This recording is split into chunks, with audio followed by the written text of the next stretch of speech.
ছোটবেলায় বইয়ে পড়তাম, বাংলার বুকে এক কালো রাত নেমে এসেছিল। দেশকে সেই কালো রাত থেকে মুক্তি দিতে স্বাধীনতার ডাক এলো 26শে মার্চ। 9 মাস শত শহীদ বীরাঙ্গনার ত্যাগে স্বাধীন হলো আমার বাংলাদেশ। তাও কেন যেন আমার স্বাধীনতা পাওয়া হলো না। প্রতিবাদ করলেই কে যেন মুখ চেপে ধরে। এই প্রতিবাদের সকল বাঁধ ভেঙে আমার ভাইয়ের লাশের উপরে জয় করলাম 36শে জুলাই। নতুন করে এক স্বাধীনতা। এবার হয়তো আমি আমার মতো বাঁচব। এবার হয়তো কেউ চাপিয়ে দেবে না মতামত। এবার হয়তো রাস্তায় আর কেউ পিস্তল ঠেকাবে না।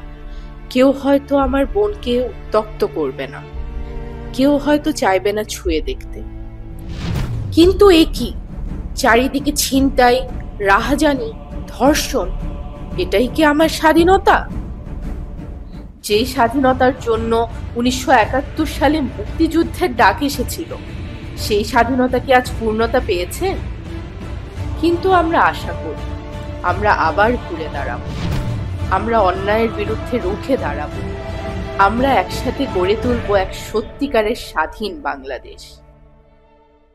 26শে মার্চের চেতনায় আসুন নতুন করে শপথ করি। HNH গ্লোবাল এডুকেশনের পক্ষ থেকে সবাইকে স্বাধীনতা দিবসের শুভেচ্ছা।